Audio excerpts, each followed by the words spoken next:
Dearest Margaret, I hope that this letter finds you well. I've missed you greatly during the entire time away from you, but these past weeks have been especially difficult. While we were busy pushing from Normandy, it was easier to keep my mind occupied on other things. Now that the Germans have left France, however, I've had more time to myself, and as always, my thoughts have turned to you. I have good news, or bad news, depending on how you look at things. As you're an optimist by nature, a very glass half full kind of woman, I'll give you the positive spin first. You and I are going to be reunited sooner than we thought. I'll be shipping off to the good old US of A within the next few weeks. No matter how optimistic you are, however, you're also a realist, so here's the bad news. The reason that I'll be coming home to you so early is because I have been injured. Now, there's no need to worry, as I'm going to be fine. Once the bullets stopped flying in France, my unit had been assigned to deliver cargo to Evian-les-Bains. You've always been more of a scholar than I am, so you may be familiar with this town. I had never heard of it before. There were only 3 large crates, so Mark Johnston and I volunteered to make the delivery. I've written to you about him before. He's the soldier in my platoon that has a wife and young son in Kansas. All of my fellow soldiers are brothers, but he's one of the few that I can honestly say is a friend. The round trip between Paris and Evian-les-Bains would take a few days, and we figured that the fresh mountain air would do us some good. We never spoke about it, but I think we were both feeling that we needed to get out of Paris, even if only for a little while. When you see pictures of Paris in books, it looks like this grand place. You can practically feel the magic in the air right through the page. It conjures up images of long walks around the Seine River, or maybe ascending to the top of the Eiffel Tower to look out on the lights of the city. You and I even talked about visiting it someday after we were married. I think that's how the city once was, and maybe it will be like that again. In the here and now, though, the magic is gone. The Nazis did all that they could to stomp out the spirits of the people that lived there. They never fully could, but you can tell that the occupation left its mark in more ways than just those damn red and black banners hanging from the buildings. The enchantment and wonder of the city is gone for now, replaced with an iron resolve and righteous fury. The longer I stayed there, the more I could feel the violation that Paris had suffered through, if that makes any sense. Is it any wonder that Johnston and I jumped on the opportunity to run a shipment through the countryside? It was supposed to be a simple delivery. As everyone in the world knows, though, there's nothing simple about this war. I don't remember the moment that the truck's rear tire had struck the mine. It must have been left over from the German retreat, or maybe it had been planted by the French resistance when the Nazis were using that particular road. Whatever the case, the explosion flipped the truck over completely and sent us off the road. I only know this because it was told to me later. I remember sitting in the passenger seat while Johnston drove, idly flipping through a Captain Marvel comic book that I had traded for a small bottle of half-drunk whiskey to a private for. I'm not much for comic books, but there was something about it that made me feel like, I don't know. It made me feel like I was holding a piece of home in my hands, I suppose. After that, my next memory is slowly waking up. I was lying on something soft and my body felt oddly cold. Instinctively, I tried to sit up, but the worst pain I've ever felt went through my body like electricity. It felt like someone was forcefully pushing down on me whilst trying to set me ablaze. I shook my head in an effort to clear it. I hadn't even opened my eyes yet and I was already feeling dizzy. As I managed to get my eyes open and squinted against the bright light, she went on to explain that I had been in a mine explosion and to assure me that I was going to be okay. My vision returned to normal after a few minutes and I was able to look up at the speaker. She was dressed in the white uniform of a nurse, with red curls peeking out from under her hat and freckles dotting her nose. She smiled down at me kindly and told me that her name was Ruth. I tried sitting up again, but it had the same result as before. Ruth informed me that I had suffered a fractured sternum when my chest had impacted with the front portion of the transport truck. It sounded serious, but she told me that I just needed to rest and it would heal naturally. Normally ice would have been put on my chest to help with the swelling and lessen the pain. There wasn't any access to ice, however, so she was using rags soaked in cool water instead. Along with the fractured sternum, I had suffered a painful bump on the head and had sprained an ankle. I had managed to escape in surprisingly good condition, all things considered. Johnston hadn't been so lucky. He was lying in the bed next to me unconscious, and his body was wrapped in bandages. Every so often I could hear a gasp as he sucked in air. The gasps sounded wet, like they were filled with water. The nurse told me they had hoped he would recover soon, but I could tell by the tone of her voice she wasn't hopeful. Over the next few hours, Ruth sat and talked with me. Well, she did most of the talking. Even getting a few words out made my chest hurt, so I mostly just sat there and listened. She told me that we were in an old chateau, known by the local people as Chateau des Esprits. It had been the home of a wealthy but eccentric landowner who had died at the beginning of the war. He hadn't any family or children, so the mansion was converted into a temporary hospital. Most of the doctors and nurses were French, but Ruth was a volunteer with the Red Cross that had been sent over to assist due to the place being so woefully understaffed. She eventually left my side to tend to the other patients. As I stared up at the ceiling, a stray thought entered my head, and despite my condition I found myself smiling. It was a crooked sort of smile. Can you imagine Margaret? Here I was relaxing in a fancy chateau in the French Alps, and I couldn't even get out of bed to enjoy a moment of it. I have to admit that I tried to not look at Johnston. Every time I glanced in his direction I felt an awful stab of guilt. I had survived the explosion and would be back on my feet soon. Meanwhile, he was fighting for his life. It wasn't fair. Even though I kept my eyes off him, I could still hear him wheezing and drawing in those wet breaths. Evening came and Ruth returned to me to help me eat my dinner. It wasn't much of a meal, just broth and small bits of potato, but I was so hungry it felt like a banquet. When I had finished, she changed out the rags with freshly soaked ones and put the used ones in a small bucket. Have you ever experienced the kind of moment where it feels like the very air in the room has changed, Margaret? That was what I experienced once Ruth finished her task.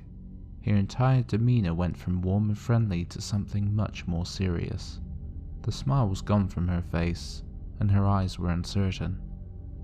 What wasn't uncertain was her firm instructions that, even if I found myself able to get up, I must not leave the room during the night.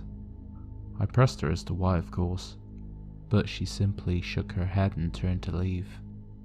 Ignoring the pain, I grabbed her wrist and asked once more. She hesitated before gently removing her hand from my weak grip. "Monsieur Gangley marche dans le couloir," she said quietly in French before leaving the room and firmly closing the two large doors behind her. "Mr. Gangley walks the halls." I stared after her for quite a while. To say that I wasn't confused would be an understatement. I was fairly sure that I had understood her correctly, but as you're well aware, I've never really had much of a head for languages. It wasn't hard to convince myself that my poor French simply wasn't up to the task of properly translating her statement. With that settled in my mind, I quickly drifted off to sleep. My hand just started shaking so badly that I needed to take a few seconds to steady it. You and I have known each other since we were small children. We started school together. You know me better than anyone else. And I'm still afraid of what you're going to think of me when I tell you what came next. You're going to think I've lost my mind. I don't see how anyone could think otherwise. I swear to you, Margaret, I'm not mad, and what I'm about to tell you is the honest-to-God truth. I need you to believe me. No one else ever will, but you're the one person that has to. Please. I don't know what time it was when I woke up. The room was dark and still. I knew immediately that something was wrong. I had the same feeling in my stomach that I had gotten during lulls in battle throughout the war. Sometimes the guns would just go silent, and an eerie silence would fall over everything. Instead of being happy for the reprieve, you start to feel sick to your stomach because you know that something even worse than what you just went through is about to happen. That was the same feeling I was having as I laid in the darkness. Something was about to happen. I was so sure of it that I ignored the pain and forced myself up onto my elbows in an attempt to look around. I couldn't stay in that position for more than a few seconds before I collapsed back down onto the bed. Less than a heartbeat after I had done so, I heard a soft click as the room's doors began to swing open. I craned my neck as best as I could and turned my eyes towards the sound. There was just enough light coming in through the windows for me to see the figure enter the room. It was wearing a black flowing robe that covered most of its features. As it came forward, it stayed hunched over. It moved with an odd gait, swaying slightly back and forth as it walked. Even though it was the largest creature I had ever seen, it barely made any noise as it moved across the wood floor towards the beds, like it had very little weight to it. I knew immediately that this giant wasn't human. I know how that sounds, Margaret. This is why I'm afraid that you're going to think I've been driven mad by the war. If you do indeed love me as you say you do, though, I need you to take what I'm saying at face value and put aside your skepticism until you finish my story. Because of the creature's size, it only took a few steps for it to reach the foot of Johnston's bed. It was starting to lean over him when I closed my eyes as tightly as I could. As I write this, I could feel the shame rising within me. This thing was going to do God knows what to a man closer to me than my own family. And there I was. What kind of friend? What kind of man does that make me? I lay as still as I could for what seemed like hours, but all that I heard was silence. Curiosity started to win out over the fear. I slowly opened my eyes. The creature was still looming over Johnston, but it was completely motionless. Its arms were extended towards his face. The robe's sleeves were pulled back enough that I could see the limbs. In the dim moonlight they almost looked white, so white that it was like a single drop of blood had never run through their veins. They were also extremely thin. No, that's not the right word for it. They looked emaciated. Its hands were attached to the arms at a slightly odd angle. I had seen something similar before when a private had dislocated his hand from his wrist in a bad fall. Its fingers were long and bony, and they reached out towards Johnston's face. The hood of the robe was up over its head, and at the angle I was seeing the creature from, its face was completely blocked off from view. It was hard to tell in the dark, but I got the impression that the head was too large for the body. The width wasn't proportionate with the arms and legs. Everything about this creature was wrong, and I felt a sense of revulsion as I watched it. Johnston coughed once. The creature pulled back slightly, but when he didn't make another sound, it drew closer once again. It reached out with one finger and touched him lightly on the forehead. He made a soft choking noise but remained unconscious. The finger moved down his face, tracing down the nose, across the lips and over the chin. It stopped when its tip was touching Johnston's neck. The man's entire body had stiffened as if the creature was sending a live current through him. I wanted to yell out to him, to warn him about what was happening. My mouth remained closed. I was already trying to justify my lack of action to myself. There was no point in letting the creature know that I was watching when Johnston was too injured to hear me anyway. That was what I told myself over and over again. The truth is that I was paralyzed by fear. In the moment that my friend needed me the most, I proved myself to be a coward. The creature's hand opened, and it wrapped its fingers around Johnston's neck. He whimpered quietly. The whimpering soon turned into gagging as the fingers closed tightly. I tried to will myself to somehow intervene, fear a fractured sternum be damned. Instead, I just laid there, watching. The figure held up one finger on its other hand and placed its point between Johnston's clavicles. It lingered there for a moment before pushing down harder. The finger sank into and through the skin. He started to thrash, but the creature simply held him by the throat as if it was no effort at all. The finger slowly started to make its way down his chest. Skin, muscle, and bone all parted as if it was being cut with the sharpest of surgeon instruments. When it reached the top of his stomach area, it withdrew. Blood covered it and droplets dripped down onto the man's body. What came next has played over and over in my head ever since. The creature reached into the hole in Johnston's chest and pulled the opening wider. The snapping of bone filled the air as his ribs were easily separated. The arm jerked slightly to one side, and a moment later the hand rose out of the open chest cavity holding a misshapen lump. Johnston stopped thrashing.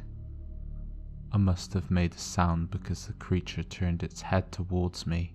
The hood still covered its face, but I knew it was watching me closely. Instead of closing my eyes, however, I looked right back at it. It wasn't some act of bravery or defiance. I was just too scared to think of anything else to do. It moved to the side of my bed. The gory mass it had taken from Johnston's chest was still clutched in its right hand. I couldn't exactly see what the object was. I was and still am thankful for that. The creature regarded me for a long moment before reaching up with its free hand and slowly pulling back the hood. I opened my mouth to scream, but no sound came out. I was stricken voiceless by fear. It was all that I could do to simply keep breathing. Instead of being rounded, its head was elongated with malformed protrusions sticking out of the back. It was hairless, and like its arms, the flesh was pale to the point of nearly being translucent. It looked at me with lidless eyes, the pupils locked on me so intently that they appeared to be vibrating. The creature's face was vaguely human. The best way that I can describe it is that it looked like a person whose skin had been pulled back so tightly that it had begun to tear off of the skull. The large teeth and gums were exposed in a hideous grin, one so large that it ran past the mouth towards the back of the elongated head to show the bone beyond. It tilted its head slightly. I wasn't looking at just some hideous monster. Its eyes stared at me with intelligence. It opened its mouth slightly as it regarded me. Just beyond the first row of human-like but oversized teeth was a second row of them.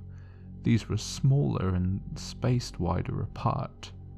Its thick black tongue sloshed around back and forth in its thick saliva. "Guten Nacht, Herr Lewis," the creature said in a raspy voice, the words coming out as if it was exhaling them rather than speaking them. With that, the creature turned and left the room the same way it had come in, closing the doors behind it. I must have passed out. The next thing I knew, I was regaining consciousness in a room filled with sunlight. I quickly looked over to my right to Johnston's bed. The spot that the bed had once occupied was now empty. Ruth came in a few minutes later. I demanded to know what had happened to Johnston, and she had told me that he had died from his wounds a few hours earlier. I knew that she was lying, of course. I had seen the creature tear him open and end his life. I continued to press her, and as I did she grew more and more uncomfortable. She repeatedly tried to tell me that I must have dreamed the entire thing. I became more and more agitated, and she finally relented. She leaned in as if she was telling me something that needed to stay between the two of us, even though we were the only ones in the otherwise empty room. Every so often she would glance over her shoulder at the doors as she spoke. She had told me that Johnston's body had been taken down to the makeshift morgue to be disposed of. When I started to object, she shook her head firmly and told me to remain quiet. The official record would say that the body was incinerated due to concerns of a possible disease. That way no one would know about the damage the creature had caused to his body. No one but me. She warned me not to let anyone else know that I had seen the creature, which she again referred to as Mr. Gangley. The few outside the hospital staff that had tried to tell the others what they had seen had all died under mysterious circumstances. I needed to remain silent for my own safety. At first I refused, but something in the way that she was looking at me made me stop. I got the feeling that she wasn't just looking out for my safety, but also her own.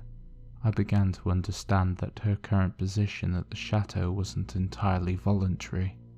Still trying to wrap my mind around everything that I had seen and that she was telling me, I questioned her about Mr. Gangley. What was it? How long had it been in the chateau? Why had it killed Johnston?